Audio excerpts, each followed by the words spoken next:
Perfecto. Bueno, entonces me presento. Soy Aaron Navarro Rosenberg, patólogo clínico. En la exposición anterior tocamos hongos, la primera parte de los hongos, que son los superficiales y los cutáneos, ¿no? Aquellos que nos generan, en general, reacciones del hospedero demasiado agresivas. En la mayoría de los casos son afecciones de tipo meramente cosméticas y puede haber algunos síntomas como prurito, ¿no? Después pasamos a las cutáneas, donde tocamos dermatofitos, vimos la morfología de la mayoría, tocamos si mal no recuerdo, al Trichophytum rubrum, que es el principal, es el agente etiológico principal y el que más frecuentemente se presenta en estos casos. Y ahora vamos a tocar lo siguiente, las micosis subcutáneas. Como les dije, hablando de micosis cutáneas, estas generalmente no pasan el estrato granuloso. La mayoría se quedan confinadas en la parte superficial del estrato córneo, ¿no? Pero algunas eventualmente pueden pasar el estrato lúcido y también pueden llegar hasta el estrato granuloso. Muy raramente, eso sí. Ahora vamos a tocar las micosis subcutáneas en las que el compromiso, la profundidad es mucho mayor. Puede llegar incluso a fascia, músculo y en algunos casos puede llegar a comprometer hueso, ¿ya? O sea, estas ya son micosis que van a estar en contacto íntimo con el hospedero, van a desarrollar reacciones inmunológicas dependiendo del caso, ¿no? Si son pacientes inmunocompetentes, van a generar reacciones inmunológicas vigorosas y esto va a condicionar la aparición de síntomas, aunque la mayoría de estos son de evolución insidiosa. Entonces vamos a tocar las micosis subcutáneas, ¿ya? La gran mayoría de estos patógenos producen lesiones subcutáneas de las que vamos a tocar, pero de todas estas, la más preeminente es el Sporotrix schenki, y es el que nos compete, diría yo, de este grupo, porque es el que más prevalencia tiene en el Perú, ¿no? A diferencia de los otros que muy raramente se ven en el Perú, incluso en Latinoamérica, más está confinado en áreas como la India o África, ¿no? Entonces el Sporotrix schenki sí necesitan ustedes saber los signos, los síntomas, necesitan saber la morfología, porque cuando ustedes estén haciendo serums y vayan, por ejemplo, a zonas endémicas de Leishmania, ustedes se van a encontrar con lesiones ulceradas, indoloras, con alguna presencia de ganglios satélites, y ustedes van a decir, esto es Leishmania, ¿no? Y van a mandarlo al laboratorio, van a incluso empezar el tratamiento y resulta que es un Sporotrix schenki. O sea, las lesiones son muy similares. Entonces hay que saber diferenciarlas, hay que conocer la epidemiología del sector, ¿ya? Las zonas endémicas. Entonces, esas son algunas de las características. Estas generalmente no llega, el Sporotrix schenki no llega a comprometer hasta el hueso, es muy infrecuente, menos del 1% puede llegar hasta el hueso, tejidos más profundos, generalmente se queda en el subcutáneo, tejido celular subcutáneo. Son de crecimiento insidioso, o sea, lento. En algunos, vamos a ver, puede llegar incluso a tardar el crecimiento hasta 50 años. O sea, es de crecimiento muy lento, lo que los diferencia, por ejemplo, de algunas micosis. Perdón, de algunas bacterias. Vamos a ver más adelante cuando toquemos el micetoma eumicótico.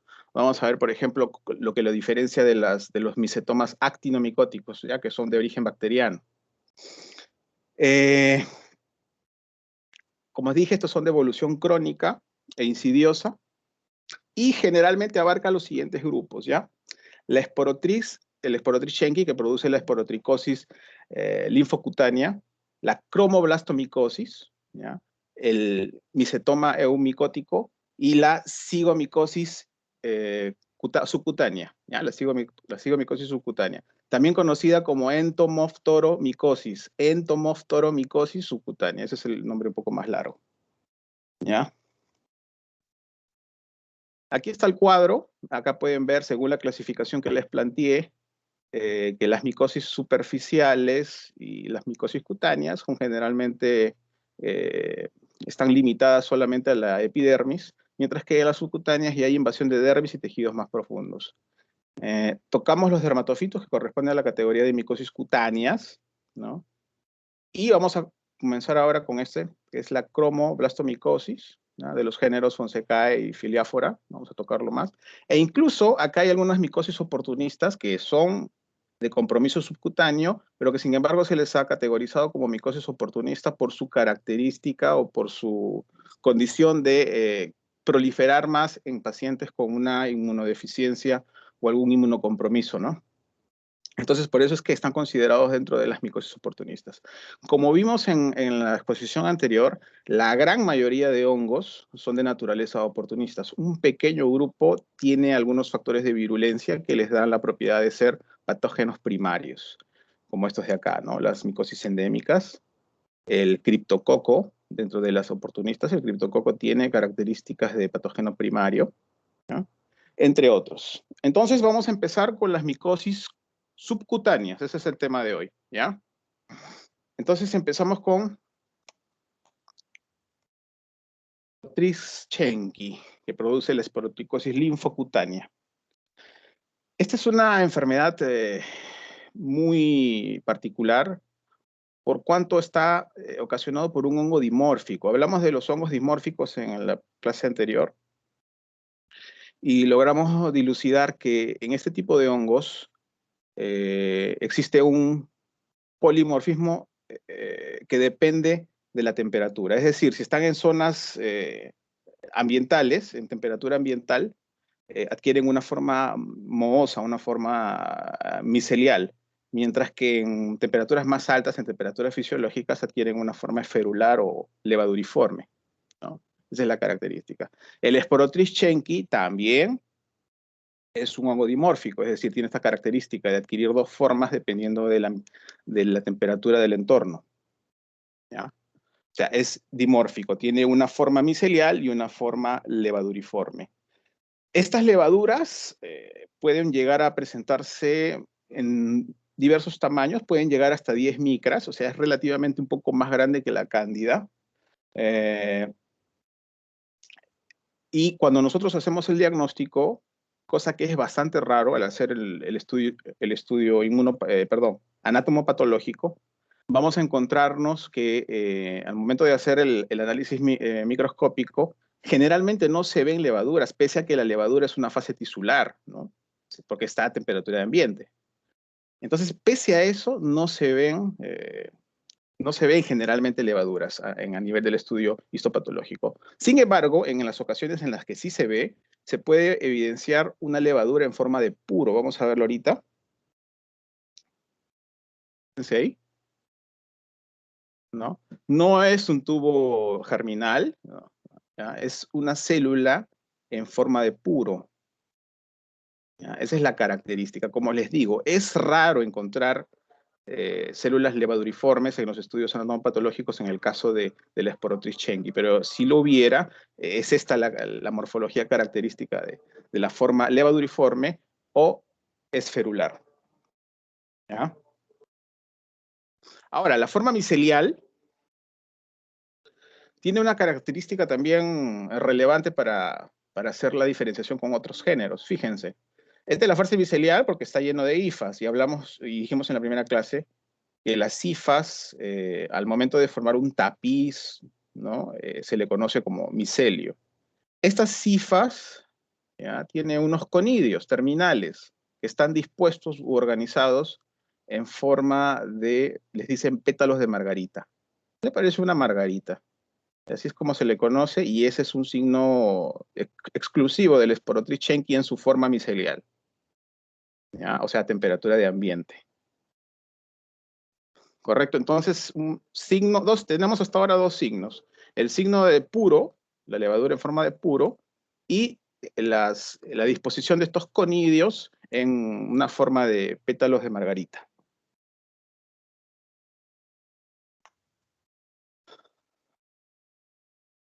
Otra forma de diagnosticar en estudios anatomopatológicos es la evidencia de células esféricas levaduriformes pero rodeados de un material fibrótico, de un material que es el reflejo de una inflamación crónica. ¿Ya? A eso se le llama Splendor-Hoepli.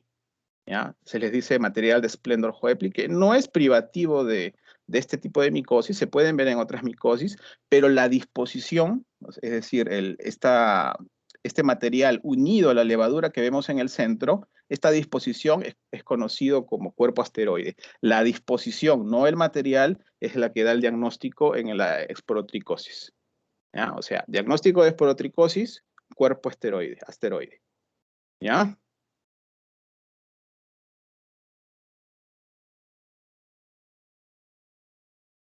Dije que estas micosis son prevalentes en el Perú, ¿ya?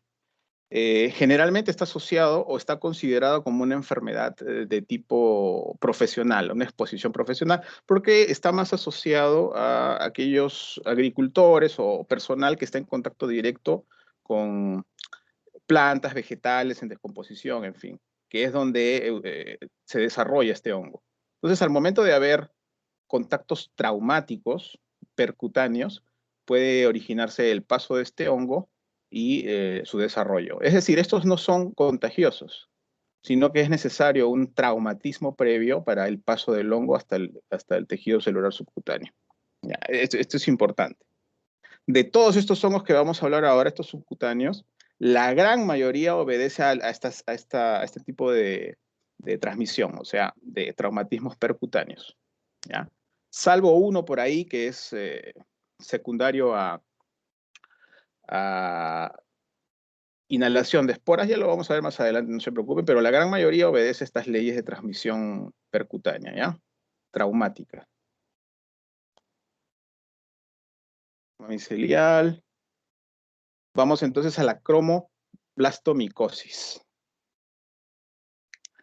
Esta cromoblastomicosis es muy rara, o sea, esto de acá no lo vamos a encontrar aquí en el Perú. Sin embargo, se ha descrito que estas son más comunes a nivel del trópico, es decir, en zonas tropicales, ¿ya? Y en zonas, además de tropicales, pobres, porque generalmente esto está asociado a personas que caminan descalzas o que tienen la costumbre de caminar descalzas. ¿Ya? Esto de aquí, a diferencia de la entidad anterior de la esporotricosis, donde se reconoce solo al Sporotrichensky como causa, en la cromoblastomicosis ya encontramos un complejo heterogéneo de hongos responsables de esta entidad clínica. ¿Ya? Aquí tenemos, por ejemplo, que varios, hasta 5 géneros distintos pueden ocasionar esta enfermedad, con esta presentación típica de lesiones verrucosas con un parecido a unas lesiones de forma de coliflor, les dicen, ¿ya? Que puede llegar incluso a fibrosar el miembro y a deformarlo. O sea, sí puede llegar a deformar el miembro. Y además, como les dije, una característica de este tipo de micosis son de crecimiento muy lento. ¿Ya? El paciente se acerca después de muchos años, ¿ya? Diciendo que tiene este tipo de lesiones que crecen muy progresivamente y que son pruriginosas, pero que no le dan algunas otras molestias relevantes, solamente eso. Molestias pruriginosas y el aspecto, ¿no? Que es un aspecto un poco desagradable. Entonces, aquí, como les digo, también el proceso de contagio es el mismo, traumas generalmente asociados a caminantes descalzos, ¿ya? Les dije también que esta cromoblastomicosis está asociado a un complejo de géneros, o sea, el agente etiológico no se puede identificar en uno, sino que son varios los géneros involucrados. Voy a nombrar algunos porque son varios, son como 5 o 6, pero los más importantes y los que deben tener en cuenta son el Fonsecaea, el género Fonsecaea, el Exophiala, ¿ya? ¿Se acuerdan cuando hablamos de un Exophiala en la clase anterior? Cuando estábamos tratando de tiña negra, ¿no? ¿Se acuerdan? Les dije que ya no se utiliza la nominación para esta enfermedad de Exophialia, sino de Ortaea, ¿no? Pero acá sí es una Exophiala, un género Exophiala, Fialáfora y Cladofiolafera. Acá los más importantes, los que tienen que tener en cuenta son el Fonsecaea y el Cladofiláfora. Cladofielafora, ¿ya? Como les dije, esto está generalmente constreñido a lugares tropicales, ¿ya? Madagascar o zonas del África, donde abundan el Fonsecae pedrosoi, ¿ya? Fonsecae pedrosoi pedrosoi es la especie del género Fonsecaea, y la Cladiofielafora carrioni, ¿ya? Carrioni. Este de aquí es un poco más raro, está asociado a ambientes secos, ¿no? Mientras que el Fonsecae está asociado más a ambientes lluviosos, o sea, zonas tropicales, y eventualmente de este tipo de este género, estas especies se pueden encontrar en Latinoamérica, ¿ya? O sea, en América Latina puede encontrarse Fonsecaea pedrosoi, ¿ya? No del otro, de la Cladofielafora, esos casi no se ven, están más, como les digo, en ambientes tropicales como la India o el África.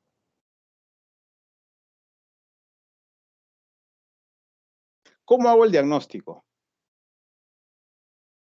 Bueno, como les dije, este de aquí está conformado por un complejo heterogéneo de géneros. Así que la morfología va a ser también heterogénea. Por tanto, la morfología no me va a ayudar mucho para hacer el diagnóstico, puesto que son varios géneros involucrados. Entonces, ¿qué cosa me da el diagnóstico aquí? El estudio anatomopatológico, con la evidencia de este signo. Ven esta célula en negrita, es negrita porque tiene melanina. Esto se le conoce como célula muriforme, ¿ya? O cuerpo de Medlar. Si nosotros encontramos en un estudio anatomopatológico esta célula, ¿ya? Esto sí es patognomónico de la enfermedad. Yo con esto sí puedo hacer diagnóstico de una cromoblastomicosis, cosa que no puedo hacer a pesar de que esto crece en medios convencionales micológicos. Debido a la gran diversidad de morfologías, es bien difícil hacerlo por este medio. Así que el estudio básicamente está cifrado en el anatomopatológico, ¿ya? En el estudio anatomopatológico, con la evidencia de este tipo de células.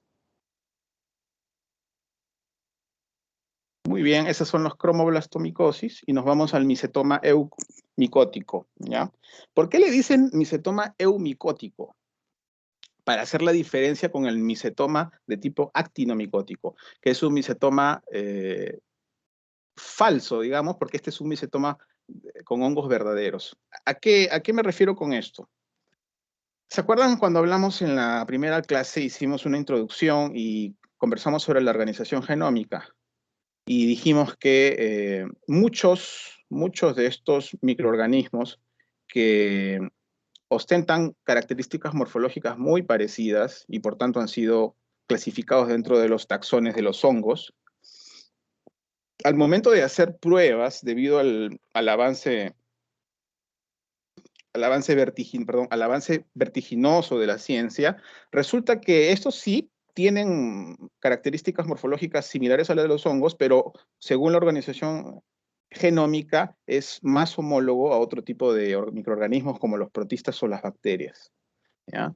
Entonces, para diferenciar precisamente eso, se dice micetoma eumicótico, que alude al hecho de que son micetomas producidos por hongos verdaderos, para diferenciarlo del micetoma que también se forma de hongos que ya no son, pues los hongos como por ejemplo los actinomyces, ¿no? De donde podemos reconocer a la nocardia, asteroides, la nocardia, en fin, todas las especies de nocardia. Entonces estos, que antes eran considerados hongos, ya no son hongos, son bacterias. Y produce también micetoma, pero un micetoma de características particulares, como un crecimiento mayor, etc. Mientras que los micetomas eumicóticos están producidos por hongos verdaderos, ¿ya? Y que su característica es de crecimiento mucho más lento como el resto de, de micetoma, el resto de micosis subcutáneas, ¿ya? Como ocurre en la cromoblastosis, cromoblastomicosis, este micetoma eumicótico también está producido por un complejo de géneros, ¿ya? Un complejo heterogéneo de géneros. Son varios los géneros involucrados, incluso más que los géneros involucrados en la cromoblastomicosis, pero voy a nombrar algunos que sí tienen relevancia porque son los más frecuentes, como la curvularia, ¿ya? Algunas especies de Exophiala también están involucrados, ¿ya? Entonces, eso hay que tener en mente. Sobre todo la curvularia geniculata. Fíjense, estos de aquí, hasta ahora estamos hablando todos de hongos de matiáceos. Eso quiere decir que son hongos con tinción oscura que les dota la melanina. O sea, estos son hongos oscuros al verlo en el microscopio. Aquí podemos ver, nos encontramos con un estudio anatomopatológico, ¿ya?, donde se evidencia una estructura que llama la atención, ¿no? A esta estructura que se forma se le conoce como grano o gránulo, porque esta es una enfermedad granulomatosa crónica, ¿ya? Este hongo produce una inflamación crónica del tipo granulomatosa de crecimiento lento, lo que lo diferencia de los micetomas actinomicóticos, que tienen un crecimiento un poco mayor y tienen una evolución más tórpida que el micetoma eumicótico, ¿ya? Entonces, esta es la característica, y esto es lo que se conoce como los famosos granos, ¿ya? Si yo quiero hacer el diagnóstico de este tipo de micosis, tengo que evidenciar la presencia de un grano. ¿Qué cosa es un grano? Es un montón de hifas apelmazadas, ¿no? Rodeados de material inflamatorio, ¿ya? Eso es un grano. ¿Cómo hago el diagnóstico de esto? Simplemente tomo una muestra de estos abscesos, ¿no?, de estos granulomas, tomo una muestra y como esto crece por lo general en cualquier medio micológico convencional, entonces puedo verlo de forma directa o a través del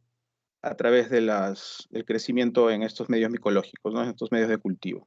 Pero también puedo hacer el diagnóstico de forma directa solamente exponiéndolo con hidróxido de potasio, ¿no?, con observación directa microscópica. ¿Qué más podemos decir de esto? Bueno, nada más, ¿no?, que es raro. No hay en Perú, no se ha evidenciado en Perú, sino que es más prevalente en África, en la India. Puede haber eventualmente algunos casos en zonas tropicales como las selvas de Brasil o Venezuela, pero en el Perú no se han reportado.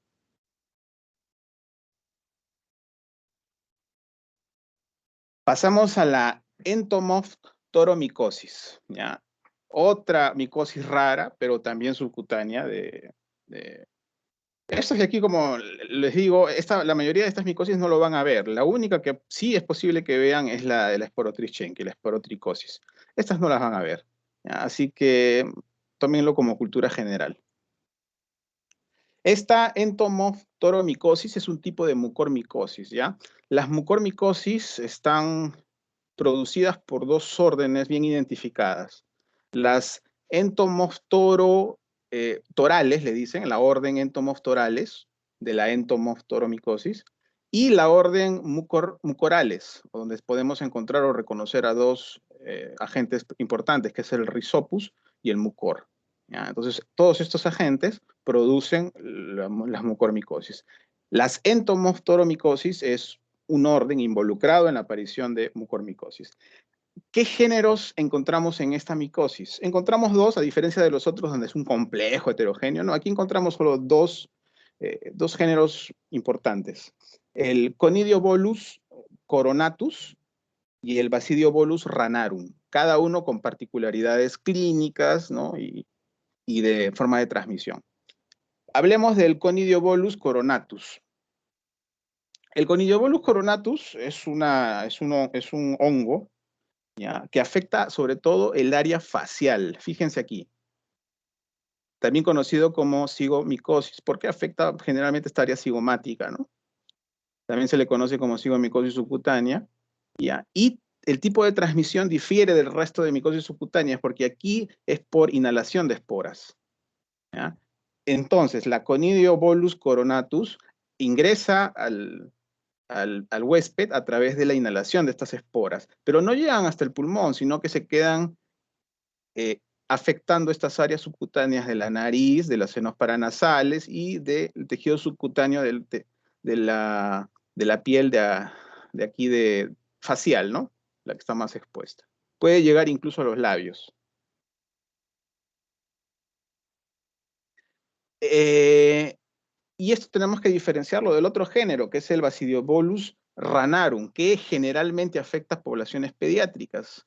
Esto, poblaciones de adultos, de transmisión de tipo inhalación y afección de tejido subcutáneo de cara, mientras que el Bacilliobolus ranarum es responsable de la infección en, sobre todo, pacientes pediátricos y en zonas del muslo. Y este sí se transmite a través de traumatismos percutáneos. O sea, aquí es necesario que este chico, este paciente, haya tenido traumatismos, contactos con zonas donde crece este hongo, que son generalmente, como son saprofitos, son hongos que se encuentran en vegetales en descomposición, en el suelo, en fin. ¿Ok? Muy bien. Esa es la entomoftoromycosis.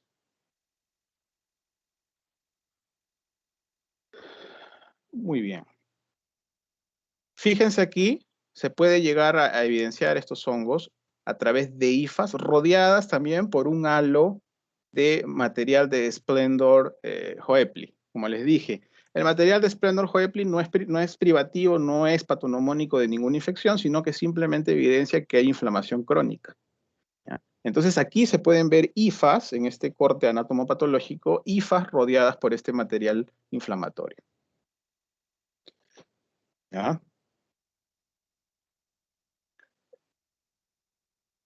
Aquí, lamentablemente, no se pueden cultivar, entonces el diagnóstico está o se debe asegurar solamente a través de estudios anatomopatológicos. ¿Ya? No se hace cultivo, no se hace examen directo.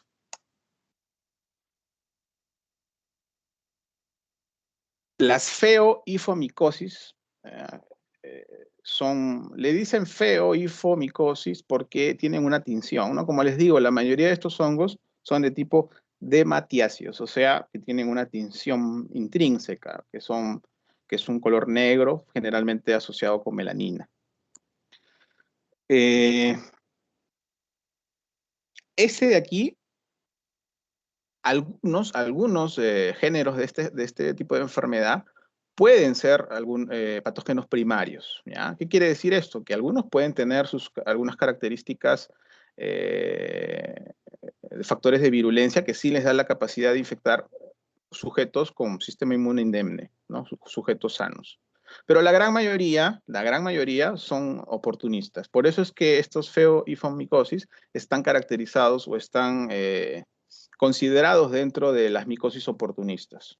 Pese a que hay algunos que sí pueden tener algunos factores de virulencia propios. Pero la gran mayoría está dentro de micosis oportunistas. O sea, el paciente tiene que tener realmente una alteración en el sistema inmune para que estas feoifomicosis puedan proliferar. ¿Cuál es, digamos, el agente etiológico mejor caracterizado en este tipo de micosis? Es la Exophiala spinífera, ¿ya? Exophiala spinífera. ¿Cómo se hace el diagnóstico? Bueno, como les digo, son hongos dematiáceos, por tanto tienen tinción. Y fíjense, acá nos vamos a encontrar en este corte anatomopatológico con levaduras o células levaduriformes con una tinción particular, ¿no? Entonces, eso me da el diagnóstico de Exophiala spinífera. Entonces, fíjense acá, ya hemos tratado algo de las subcutáneas, una mirada general de las subcutáneas. Hemos visto algo también de los feoifomicosis que están clasificados dentro de las micosis oportunistas. ¿Ya? Hemos visto de forma tangencial algunas características de las micosis endémicas o sistémicas, ¿no? Me parece que esto estará a cargo del doctor Hernández o del doctor Leiva, no lo sé, pero esto ya lo van a tratar más profundamente en esas clases. ¿Ya? Y como una suerte de bonus track, considerando que estos tipos de micosis sí son prevalentes y todo médico debería tener al menos un conocimiento esencial, independiente de la especialidad de este tipo de micosis, entonces yo les he traído un apartado donde no voy a profundizar, pero donde sí quiero resaltar algunas características epidemiológicas y algunas características morfológicas para su reconocimiento. Por tanto, vamos a tocar las micosis oportunistas más frecuentes, como la cándida, la criptococosis y la aspergiliosis. No voy a profundizar porque esto lo van a hacer en otra clase, pero Como les digo, voy a incidir en algunos aspectos morfológicos para que ustedes lo tengan bien fijo en la memoria. Como les dije al inicio de la exposición, en la clase anterior, los hongos son reconocidos varios cientos de miles de estos. Sin embargo, un porcentaje menor tienen características o se les debería considerar como hongos con potencial infectante hacia el ser humano. Aproximadamente 200 de estos, de estos cientos de miles de hongos, solamente 200 tendrían ese potencial infectante. ¿Ya? Sin embargo, se ha visto que la infección por estos hongos está aumentando y están entrando nuevos géneros, nuevas especies, nuevos géneros de hongos que normalmente no se veían en infecciones humanas, ¿no? ¿Y esto por qué? Resulta que la medicina evoluciona, eso es indiscutible, y al evolucionar está aumentando la esperanza de vida de varios pacientes que normalmente fallecían, ¿no? Estamos hablando de pacientes, por ejemplo, con trasplante de médula ósea, ¿no? Las técnicas han mejorado, el tratamiento para el mantenimiento de estos trasplantes está mejorando, entonces la mayoría están siendo exitosos y por tanto hay mayor sobrevida de esta población. Entonces, estos pacientes constituyen un factor de riesgo para la aparición de micosis y estos pacientes van a ser huéspedes muchas veces de micosis o de hongos que normalmente no se veían en infecciones humanas. Si nosotros nos remontamos mucho tiempo atrás, nos vamos a dar cuenta que, por ejemplo, la Candida albicans era considerada como una etiología frecuente. Casi no había infección por otras cándidas no albicans, ¿no? Como glabrata, como parapsilosis, como tropicalis, ¿no? Y conforme está aumentando, pasando el tiempo, nos encontramos con una mayor frecuencia de infecciones de este tipo, de cándidas no albicans. Entonces, estos pacientes que están sobreviviendo más y sin embargo están con una inmunidad decaída debido precisamente al tratamiento, son susceptibles a infecciones por micosis que normalmente no producían enfermedad en pacientes eh, con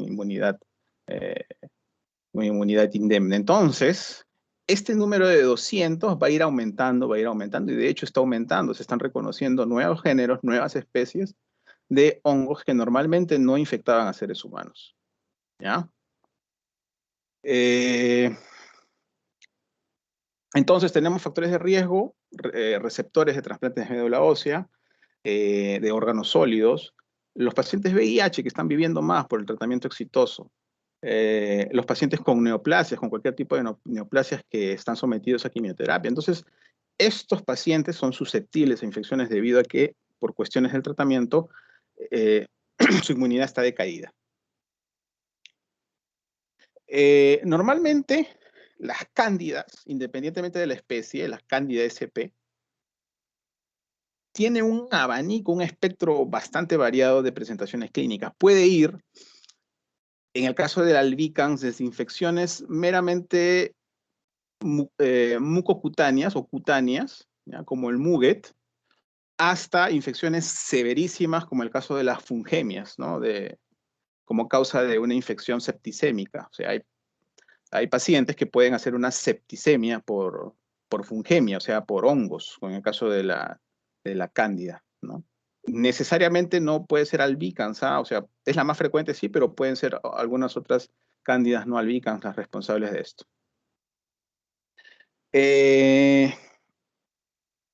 Generalmente, como les dije también en la primera clase, hablábamos de la patogenia y hablábamos de los factores de virulencia de la cándida. Esta cándida tiene muchas características que le permite sobrevivir a medios hostiles. Dijimos que tenía alguna característica como su hidrofobicidad, tenía también si mal no recuerdo, hablamos también del tignotropismo, que son características que le permite vivir en zonas hostiles, agrestes para su crecimiento, como son, por ejemplo, los catéteres o las válvulas protésicas, ¿ya? Entonces, pacientes con catéter venoso central que están recibiendo antibióticos de amplio espectro, ese catéter, si no está manejado correctamente, puede estar colonizado por cualquiera de estas cándidas con estas características y puede pasar al torrente circulatorio y ser responsables de una fungemia. De hecho,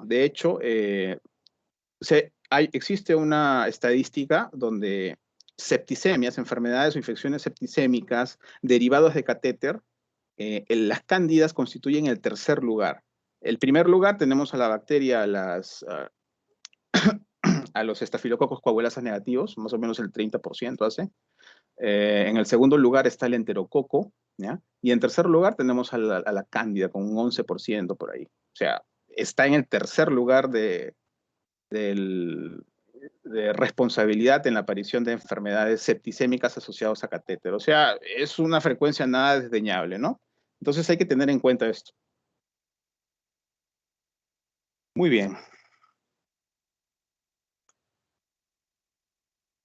Aquí podemos ver algunos factores predisponentes de estas micosis, ¿no? El uso de antimicrobianos de amplio espectro.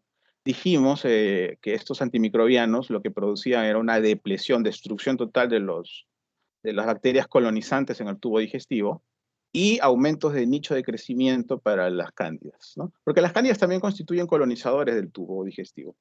El tubo digestivo, tanto desde la boca como el recto, todo el tubo digestivo puede estar colonizado por las cándidas, ¿ya? Pero estas conviven también con algunas bacterias colonizantes que les quitan espacio, por tanto las mantienen a raya. Al momento de utilizar estos antibióticos de amplio espectro, por cualquier motivo, lo que va a hacer es barrerse esos colonizantes, ¿ya? Y dejar nichos abiertos para que la cándida pueda proliferar. Por tanto, ahí dice, favorece la colonización por hongos, ¿no? El uso de corticoides, la quimioterapia,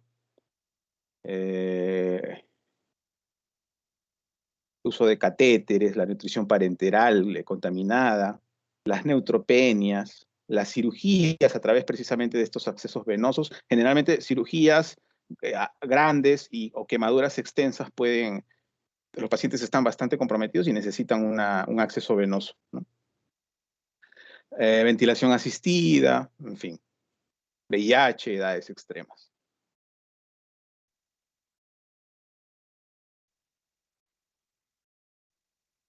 Bueno, comenzamos con la candidiasis entonces. La candidiasis es la enfermedad producida por cualquier tipo de cándida, que puede ser albicans o no albicans. Como les dije, el espectro de presentación varía desde lesiones superficiales mucosas hasta fungemias severas, ¿no? Con invasión del torrente sanguíneo a través de la translocación. Translocación, al decir translocación me refiero a que el paso de estas cándidas atraviesa la pared intestinal y llega a torrente sanguíneo. Eso es translocación. Entonces, una de las manifestaciones más benignas, podríamos decir, de candidiasis son las candidiasis que afectan mucosas. Estas cándidas son colonizantes naturales de estas mucosas, ¿ya? Entonces, al haber situaciones de inmunodepresión, pueden haber proliferación de este tipo de cándidas, ¿ya? Entonces existe acá proliferaciones, fíjense. En este caso este es el Muget, ¿ya? Y también puede haber en su presentación de keilitis, o sea, afectación de la comisura labial, ¿ya? Como les dije, el 90% de las cepas aisladas de las mucosas, o sea, si yo hago cualquier tipo de examen de estas mucosas, voy a encontrarme con las cándidas en el 90% de los casos, ¿ya? O sea, este de aquí es un hongo bastante difundido, sobre todo en tubo digestivo, tanto desde la boca hasta el recto.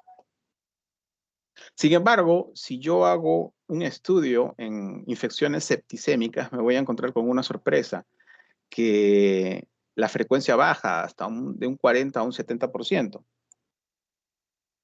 ¿Ya? Y de este 40-70% no es exclusivo de la Candida albicans, sino que se comparten la frecuencia entre, sobre todo, 4 cepas particulares, 4 especies particulares. La Candida albicans a la cabeza, ¿ya? La más frecuente. Pero debido a estas situaciones, ¿no? de encontrarnos con pacientes de riesgo, se han ido también sumando otras especies como la glabrata, que es una especie bastante peligrosa por cuanto tiene resistencia intrínseca a los azoles, ¿ya? O sea, tiene resistencia intrínseca al itraconazol, al fluconazol, en fin. ¿Ya? Por eso esto lo hace peligroso a esta especie de cándida, la glabrata. Pero también podemos encontrar a la cándida parapsilosis y tropicalis. Entonces tenemos albicans, glabrata, parapsilosis y tropicalis. La de más peligro aquí es la glabrata por su resistencia intrínseca a azoles. Por eso es necesario hacer la identificación.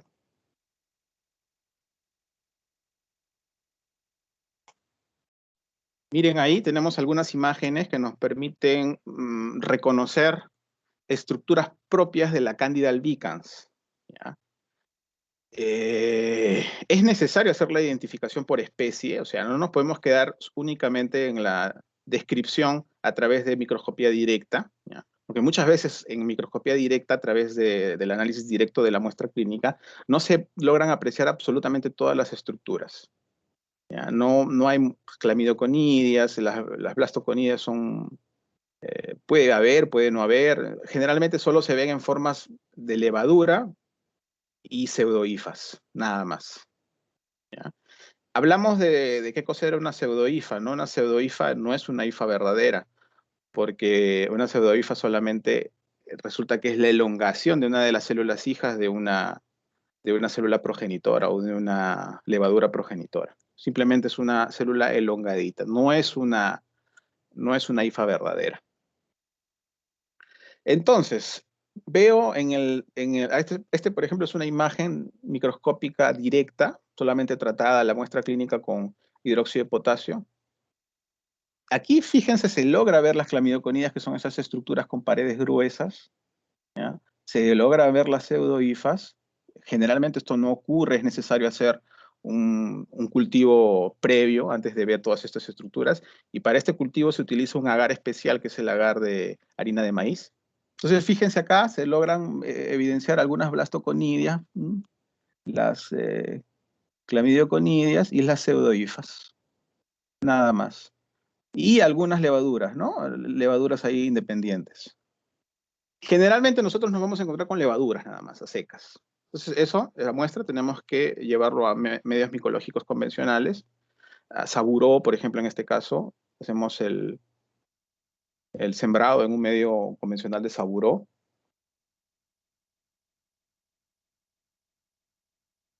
Fíjense el tipo de colonias. Son unas colonias con unas características particulares. Fíjense, es tipo domo, o sea, una colonia elevadita, pero lisa. Lisa, puede ser blanca, puede variar el color de blanco a gris, pero esa es esencialmente la característica del crecimiento de una levadura, y especialmente de la cándida. Sin embargo, hablamos también de otra característica patogénica de la cándida. Dijimos que la cándida sufre un fenómeno conocido como cambio de fenotipo, ¿no? Dependiendo de las condiciones del entorno. Entonces, estas cándidas pueden adquirir, o estas colonias pueden adquirir características de hifas, o sea, de colonias miceliales. O sea, pueden ser como esto, así.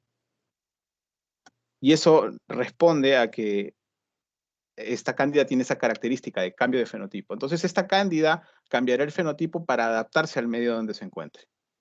Entonces, podemos encontrarlos colonias del tipo miceliales, peludas, o también en esta forma, ¿no? Es la forma clásica de una cándida. Hago el cultivo, puede ser en Saburó, o puedo hacerlo también en un agar de harina de maíz, ¿ya? Y aquí, si sacamos y lo vemos al microscopio, ponemos la plaquita en el microscopio, lo vemos ahí directamente, y aquí sí nos vamos a encontrar con todas las estructuras bien delimitadas y vamos a poder hacer una diferenciación correcta, ¿ya? Fíjense ahí la clamidoconidia, bien definida, las blastoconidias. ¿Se acuerdan que hablamos de las blastoconidias? ¿Por qué se le conocen como blastoconidias y no como conidias a secas? Porque vamos, estos son células de gemación, ¿no? O sea, están saliendo de la célula progenitora de la levadura. Pero ¿por qué no se le dice simplemente conidia? ¿No? Precisamente porque responde a un proceso blástico. ¿Se acuerdan que las levaduras obedecían a un proceso blástico y las hifas obedecían a un proceso tálico, ¿no? En este caso es un proceso blástico, por eso es que se le conoce como blastoconidias, que no es otra cosa que la gemación, ¿no? Son yemitas de una célula progenitora. Entonces tiene acá la forma clásica, medias redondas u ovaladas, ¿ya? Y estas son las pseudohifas, que son células progenitoras pero alargaditas. Acá puede verse un conglomerado. Entonces, yo no tengo dudas al ver esto que esta se trata de una cándida de especie albicans, ¿ya? Otra forma de diferenciarlo a través de morfología es con el crecimiento de los tubos germinativos, que son estas estructuras largas, ¿ya? Generalmente a 37 grados a temperatura fisiológica crecen estas estructuras en forma de proyecciones tubulares que se conoce como tubo germinativo. Hablamos también al inicio, al tratar de la patogenia y hablar de los factores de virulencia, que la homofobicidad es un factor importante en el caso de las cándidas, porque a través de la homofobosidad va a permitir la adhesión a diferentes superficies, ¿no? Hablamos de eso. Hicimos incluso el ejemplo del chupón, ¿no? Si nosotros aplicamos un chupón a una pared, lo que vamos a hacer al ejercer presión es expulsar todas las moléculas de agua de adentro. Entonces, y al momento de quedar fija, no tengo nada de agua adentro por la presión. Y queda fija por enlaces hidrófobos, porque estoy expulsando el agua. ¿Ya? Exactamente pasa lo mismo aquí. ¿Por qué? Porque estos tubos germinativos son altamente hidrófobos. ¿Ya? Tienen, a diferencia de las blastoconidias que son hidrofílicos, estas estructuras son hidrófobas y crecen al momento de estar estos hongos en temperatura de ambiente precisamente para facilitar la adhesión a diferentes superficies o estructuras. ¿Ya? Entonces esto considérenlo como un factor de virulencia, ¿ya? La homofobicidad, asociado con los tubos germinativos, que se puede utilizar como una característica para hacer la diferenciación del resto de cándidas no albicans, ¿no? Las otras cándidas generalmente no tienen tubo germinativo, salvo la dublinensis. Ahora, paralelamente que hice yo el sembrado en estos agares, también estoy utilizando o estoy sembrando en un cromoagar, ¿ya? ¿Qué cosa es un cromoagar? Es un medio, es un agar selectivo y a la vez también diferencial. Diferencial, se le considera diferencial porque tiene algunas, o aprovecha algunas características metabólicas de los hongos para que pueda virar de color, ¿ya? Las cándidas tienen requerimientos distintos en cuanto a diversas macromoléculas, como carbohidratos, en fin. Entonces, se aprovechan estas características propias de cada especie, ¿ya? De ese requerimiento especial de cada especie, para generar algunas tinciones. Entonces, por ejemplo, la Candida albicans dará un color verdecito por su perfil de metabolismo, ¿ya? Ese perfil de metabolismo me dará algunos desechos particulares dependientes de esa macromolécula, y eso me dará un color determinado. En el caso de la Candida albicans me da un verde.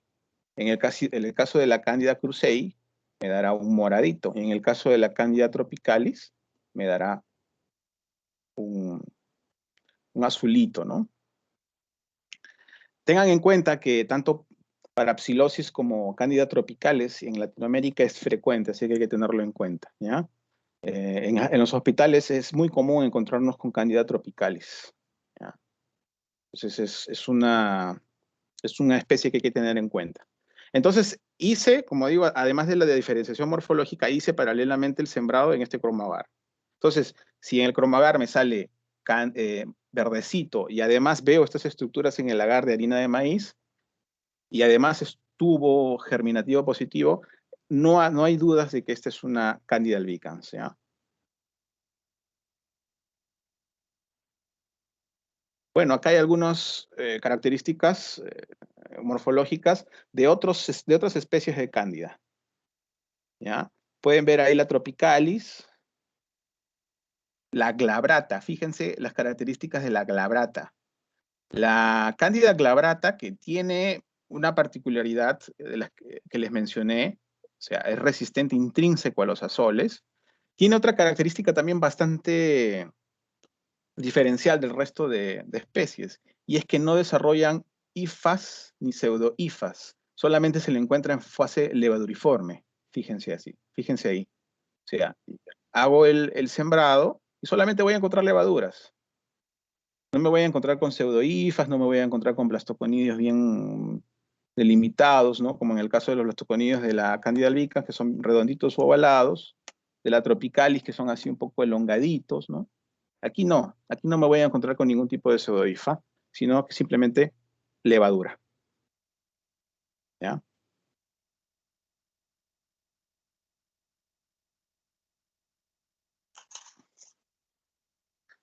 Bueno, nos encontramos ahora con la Cryptococcus, que es una micosis oportunista, ciertamente, y del tipo levadura.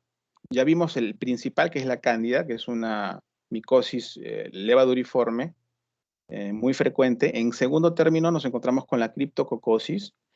Como vimos al inicio, cuando estuvimos desarrollando la patogenia, nos encontramos que la criptococosis tiene algunos factores de virulencia.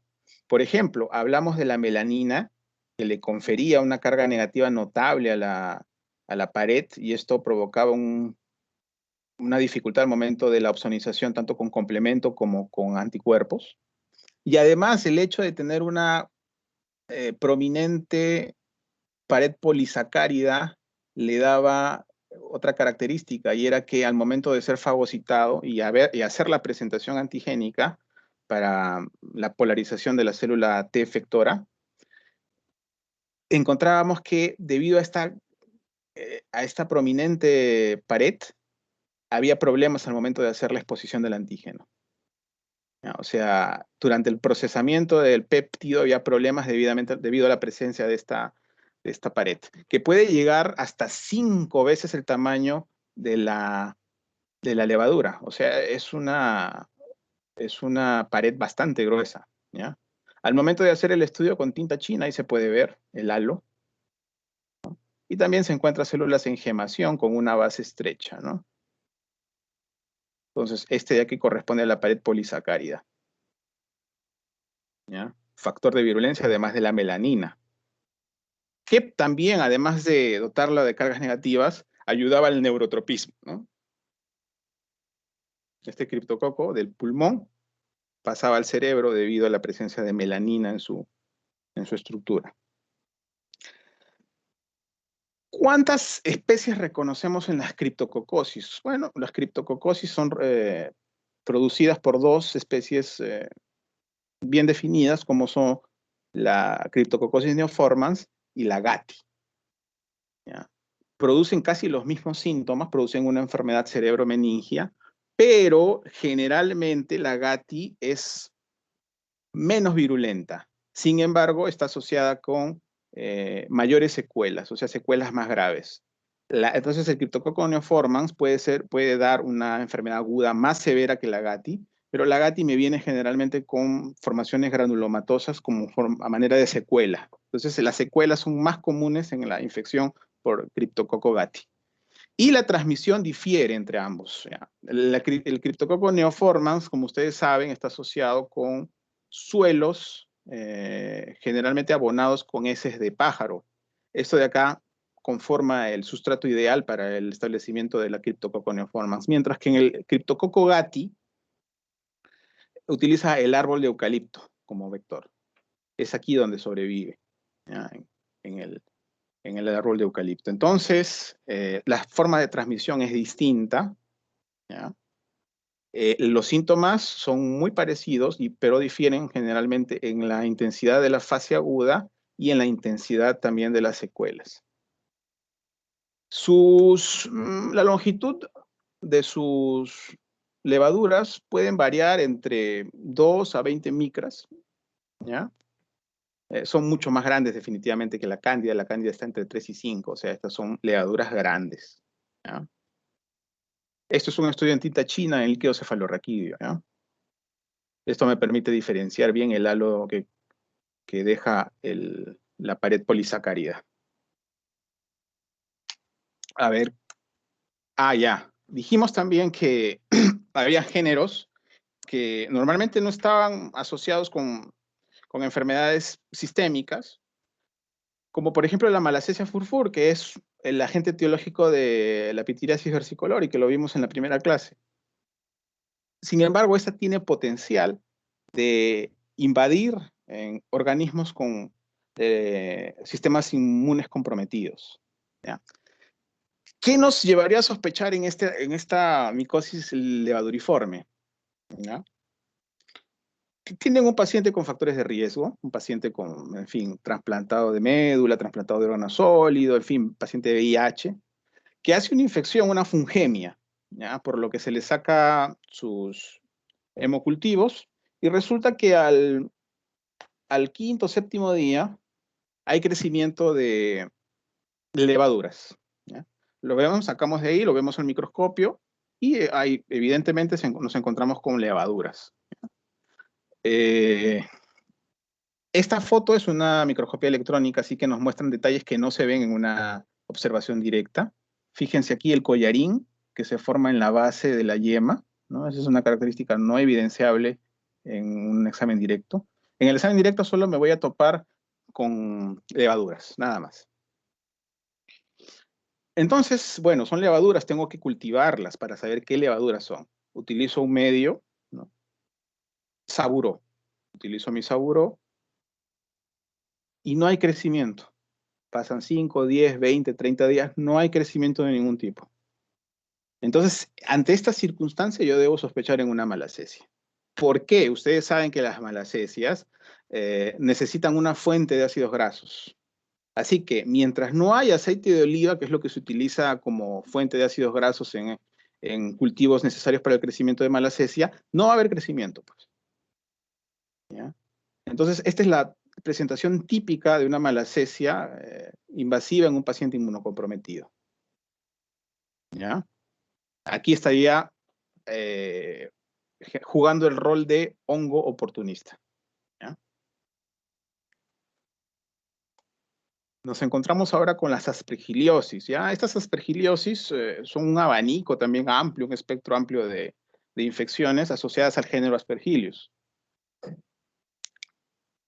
En este género, el más frecuente asociado a aspergiliosis invasivas es el Aspergillus fumigatus, con una característica particular que ya lo vamos a ver más adelante. En general, aquí vamos a notar la estructura general.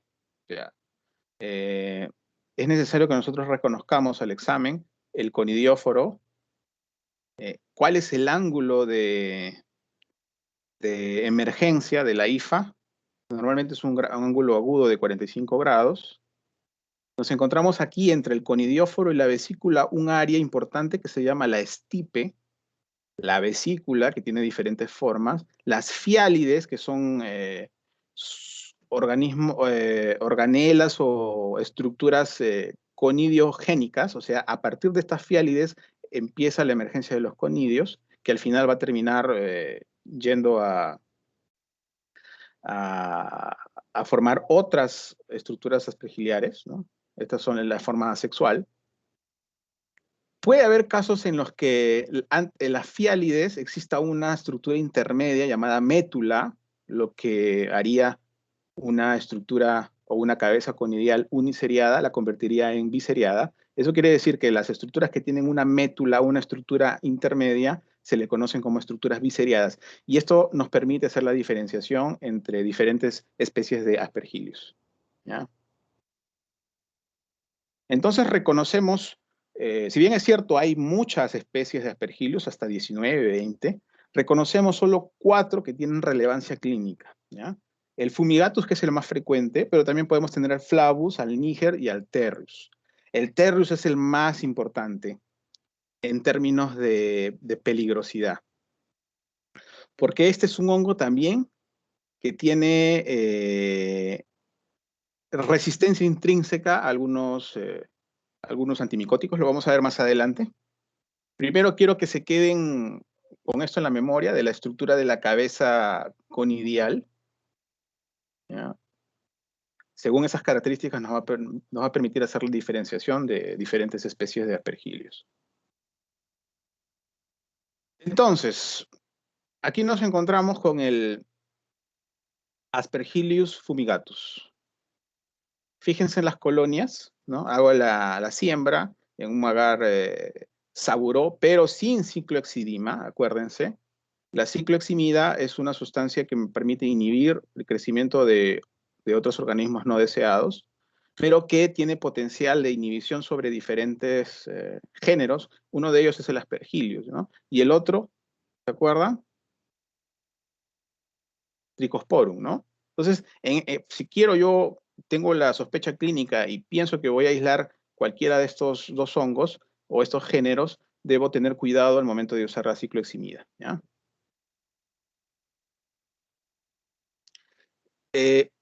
Puedo usar agar saburó, o sea, este en realidad crece en cualquier agar convencional micológico, incluso también me puede crecer en agar sangre. El agar sangre es un medio no selectivo, así que crece de todo. Si yo quiero tener realmente características, digamos, bien delimitadas, bien definidas y hacer el diagnóstico más certero posible, tengo que usar un tipo de agar, o sea, no el saburó, sino la patata dextrosa. Así como cuando nosotros para hacer la diferenciación de las especies en cándida utilizamos harina de maíz, en este caso deberíamos utilizar patata dextrosa. Pero en los hospitales no se suele utilizar, la mayoría simplemente se limita a usar saburó, ¿ya?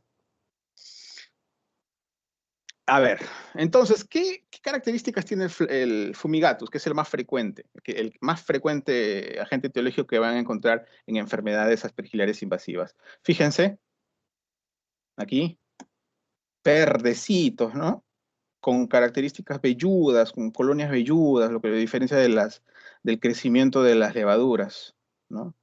Si nosotros hacemos la tinción o lo vemos de forma directa, en este caso recomendaría hacer una tinción complementaria como el azul del lactofenol, el azul de algodón de lactofenol, para que me permita hacer una diferenciación más exacta de las estructuras. ¿Y qué es lo que voy a encontrar? Fíjense, las fiálides y los conidios, que son están dispuestos en columnas, o sea, son columnares, proyecciones columnares hacia afuera, y esto hay que diferenciarlo de las proyecciones radiales, ¿ya? Entonces acá tengo las columnas conidiales columnares. No existe métula, así que son monoseriadas, uniseriadas, y las estipes, fíjense, son bien lisas, ¿ya? Así que estas características, no métula, por tanto son conidios uniseriados, ¿ya? Columnares, estipe lisa, son características compatibles con un Aspergillus fumigatus. Si además veo este tipo de colonias, bueno, no tengo duda que se trata de fumigatus, ¿no? Además de la epidemiología, o sea, el fumigatus, aspergillosis producidas por Aspergillus fumigatus es la más frecuente. Acá tenemos una estructura un poco más exacta, ¿no? Donde se puede ver las métulas, ¿ya? La estipe con idióforo. Fíjense acá, son entre verde amarillentas las colonias, ¿ya? Y al ver en el microscopio nos encontramos con que puede haber métulas, es decir, pueden ser uni o biseriadas, ¿ya? Los conidios, pero fíjense de la disposición a diferencia de este. la disposición de las columnas conidiales está en forma radial, a diferencia de esta que es columnar, o sea, simplemente así como un mechón de pelo. Aquí no, aquí es radial como el sol, como los rayos que emite el sol. ¿Ya? Y además, la estipe, fíjense acá, es rugosa. Entonces, aquí la disposición, además del color, ¿no? Fíjense el color medio amarillento. La disposición es radial, estipe rugosita, puede haber métulas, así que pueden ser tanto uni como biseriadas. Entonces, si yo reúno estas características, puedo afirmar sin lugar a dudas de que esto se trata de un Aspergillus flavus.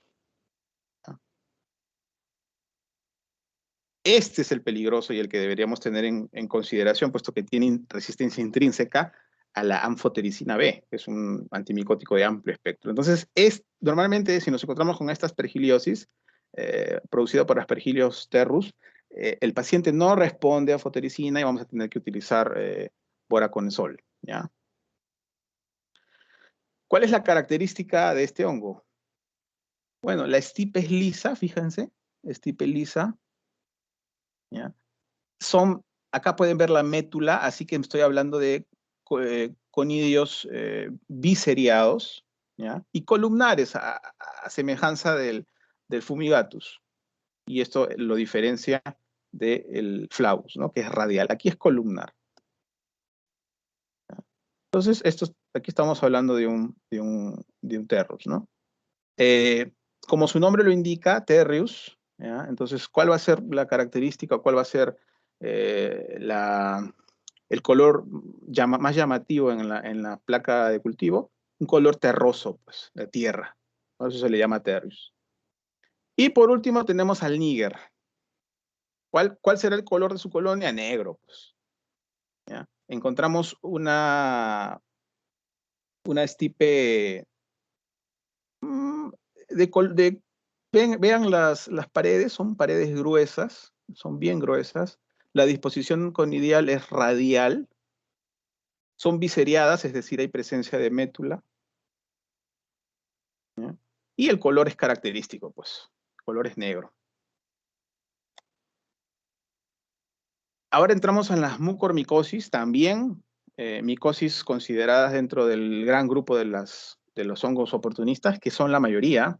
Como digo, como dije al inicio, la mayoría de hongos son de naturaleza oportunistas. ¿Ya?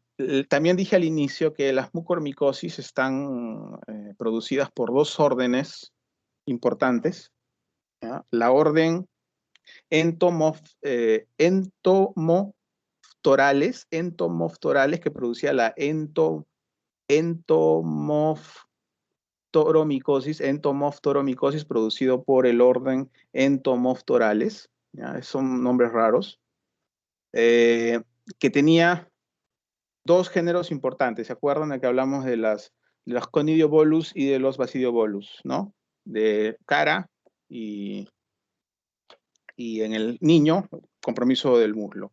Ya, eso es una forma de mucormicosis, pero hay otras formas que dependen del orden de mucorales, orden mucorales, que están normalmente incluye a dos géneros importantes, que es el Rhizopus y el mucor.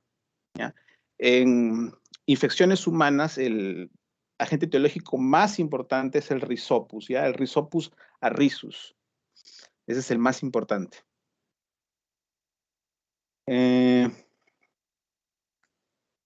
¿Qué podemos ver ahí en la imagen? Fíjense las cifas.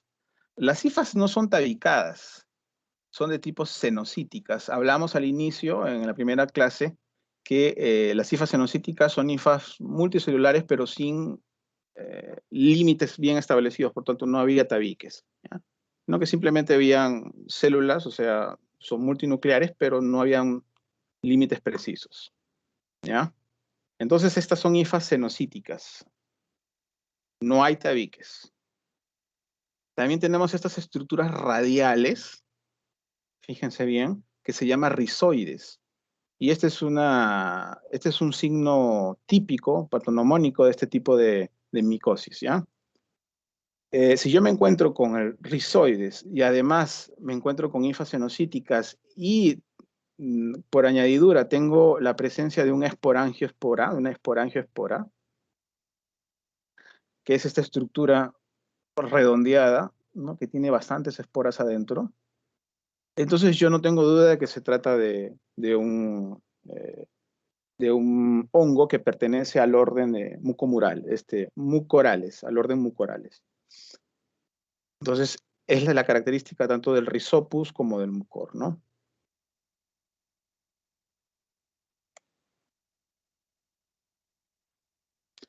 Entonces, ¿cuáles son las características de las mucormicosis?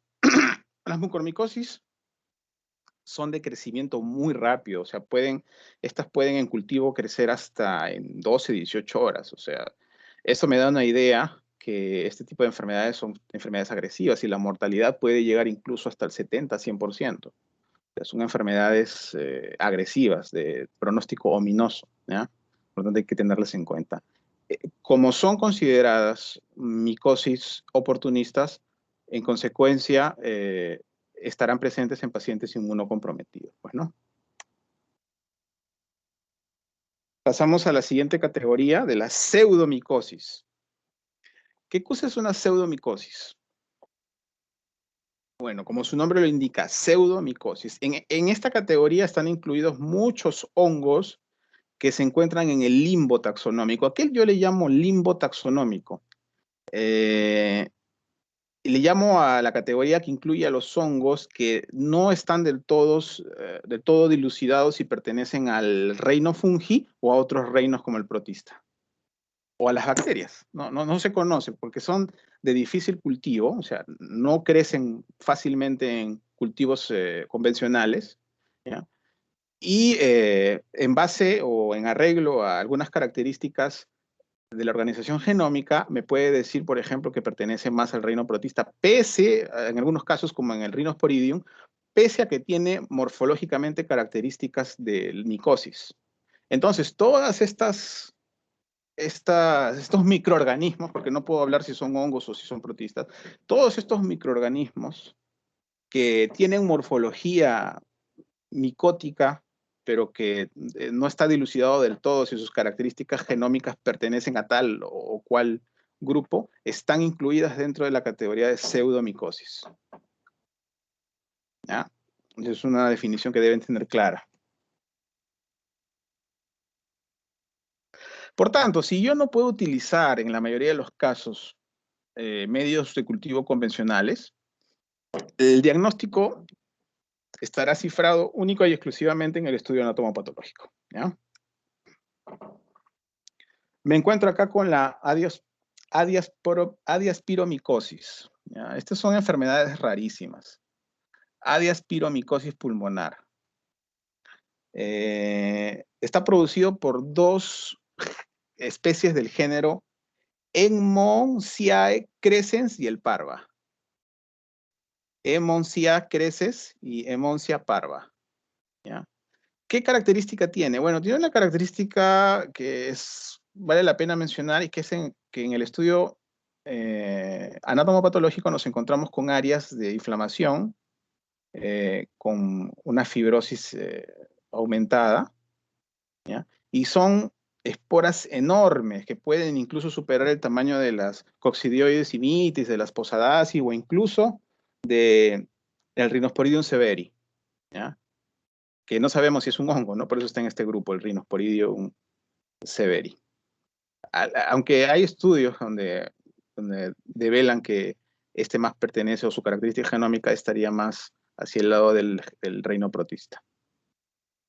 Entonces esa es la característica, son esporas bastante grandes, rodeadas por un halo de inflamación crónica, ¿no? Donde puede haber reclutamiento de diferentes células inflamatorias asociado a fibrosis.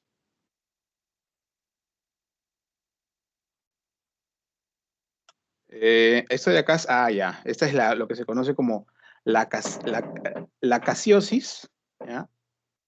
O también llamada la lobomicosis. ¿Ya? La casiosis o lobomicosis. ¿Por qué se le conoce con estos dos nombres? Por su género y por su especie. El microorganismo descrito en este tipo de de patologías, se le conoce la acacia loboi. Por eso se le llama lacasiosis o se le llama lobomicosis. ¿Ya? ¿Cuál es la característica de este hongo? Este hongo tiene la forma de células levaduriformes. ¿Ya? Digo la forma porque no sé si es un hongo. Que está unido por algunas estructuras tubulares. ¿Ya? Incluso en algunos lugares puede haber gemación de 2 o más yemitas, y esto me puede incluso llevar a la confusión al momento de hacer el diagnóstico y diferenciarlo de las Paracoccidioides brasilensis, que tiene esa estructura clásica del timón de barco, ¿no? Entonces, la acacia loboi tiene esa característica. ¿Cuáles, ¿Cuáles son las manifestaciones clínicas que produce este hongo o este pseudohongo? Son estructuras de crecimiento muy lento, ¿ya? Son estructuras nodulares. Eh, Como en la mayoría de los casos está asociado con traumatismos percutáneos, ¿ya?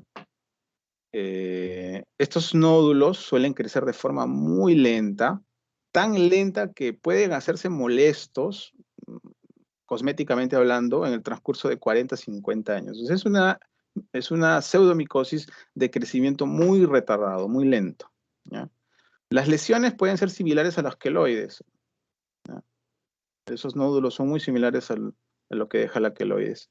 Entonces, estas son las características de esta infección, de la infección por la acacia loboi. Así que, si está asociado con traumatismos percutáneos, será más frecuente en varones o en personas que trabajen directamente en agricultura o estén en contacto con vegetales en descomposición, que es el sustrato de este hongo, de este pseudo hongo.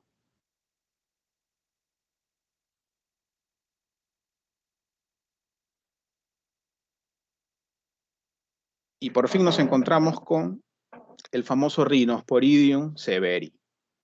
¿Qué cosa es el Rhinosporidium severi? Es un hongo, miren, tiene esporangio. O sea, morfológicamente es un hongo. Sin embargo, si se le hace el análisis minucioso de la organización genómica, nos vamos a encontrar que tiene mayor homología con el reino protista.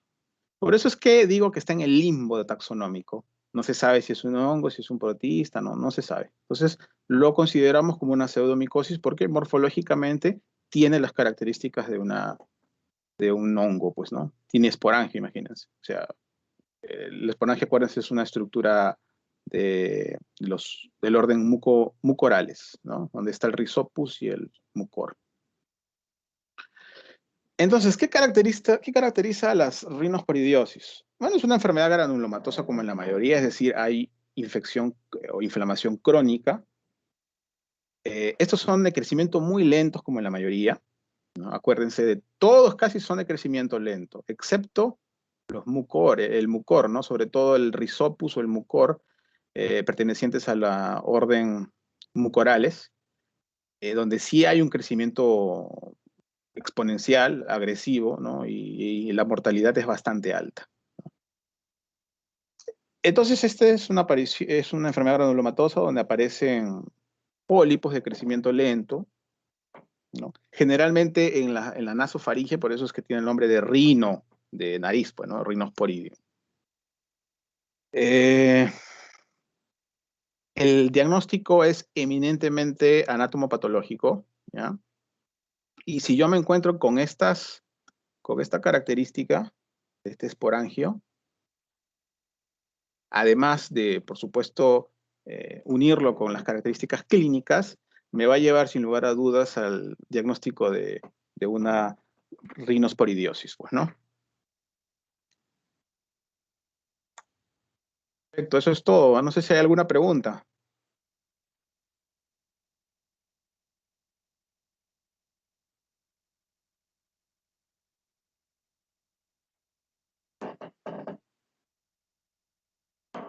Doctor, buenas ¿Preguntas? tardes. Sí, dígame. Sí, doctor, tengo una duda. Con respecto a con respecto a la cándida, usted Ujú. habló de los azoles.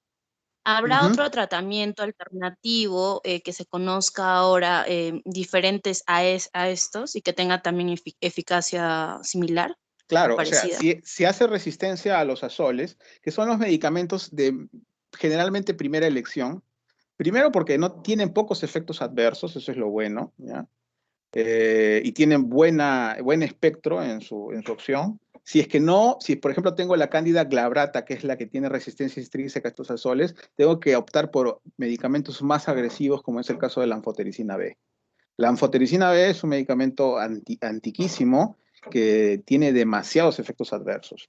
Y voy a tener que echar mano de este debido a que no puedo usarlos de primera elección por esta resistencia intrínseca, pues, ¿no? Entonces tengo que echar mano de, de la anfotericina B, ¿ya? Sí, doctor. Y con respecto a la cándida, usted habló, bueno, del albicans, de la glabrata. Estas también logramos tener infecciones a niveles vaginales, ¿no?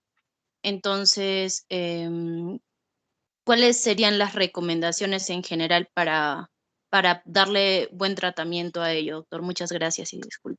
Ya, está bien, sí, la pregunta es excelente. Dije que las cándidas en general, independientemente de la especie, asentaban sobre todo a nivel del tubo digestivo, empezando de la boca y terminando por el recto. Pero existen algunas áreas efectivamente donde puede haber colonización, como es la uretra, como es la vagina, ¿no? Entonces, en estos casos, ¿cuál es la recomendación? Si es que, por ejemplo, una mujer tiene una candidiasis vaginal, eso no es pues por una cuestión de contagio, ¿no? Sino que está asociado sobre todo a eh, sustancias tal vez agresivas a nivel de la vagina que va a condicionar la desaparición de estas otras bacterias que tienen son comensales y por tanto benignas, pero que ocupan un nicho específico en esta mucosa y por tanto impiden la proliferación de los hongos, que también son colonizadores, ¿ah? O sea, tenemos una mixtura de hongos y de bacterias. Las bacterias, como los lactobacillus en el caso de la vagina, son bacterias benignas que dota de algunas características a la vagina para soportar, eh, eh, por ejemplo, para soportar algunas, ¿cómo decirlo? Algunas eh,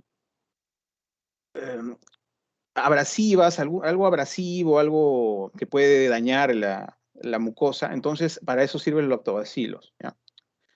Pero también sirve para ocupar un nicho. En el momento de yo, por ejemplo, utilizar antibióticos de amplio espectro, que es la causa más común, lo que estoy haciendo es barrer con esas bacterias que ocupan ese nicho y fomentando la proliferación del resto de cándidas que son colonizadores, ¿no?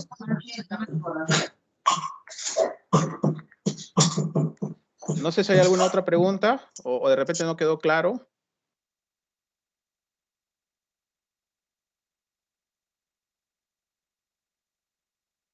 Muchas gracias, doctor. Perfecto. No sé si hay alguna pregunta, alguna otra.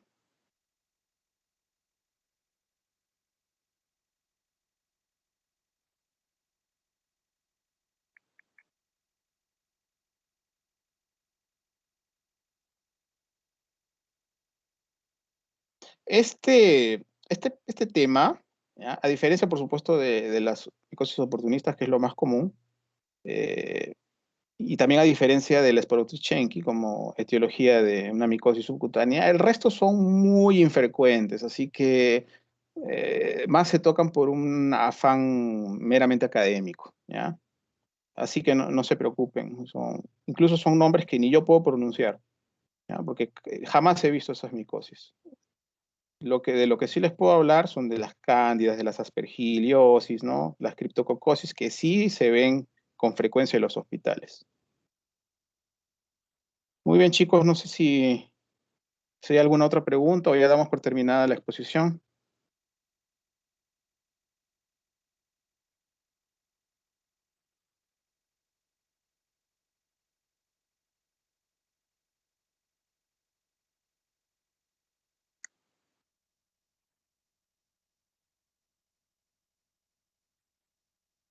Creo que todo ha quedado claro, doctor. Muy bien, entonces terminamos la exposición. Al delegado le voy a dejar las diapositivas, ¿ya? Eso sería todo. Nos vemos, chicos, gracias. Gracias, Gracias, doctor. gracias, doctor.